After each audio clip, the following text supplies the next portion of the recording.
माह रमजान मुबारक का आज से आगाज हो गया और मुसलमानों की जानिब से माह रमजान के रोज़ों का एहतमाम शुरू हो चुका है।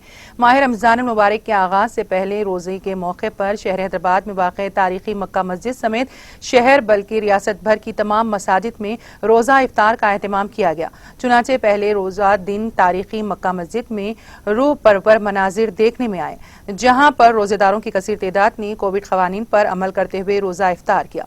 रोज़ा इफ्तार के बाद नमाज मगरिब अदा की गई, जिसमें मुसलमानों की कसीर तादाद ने शिरकत की।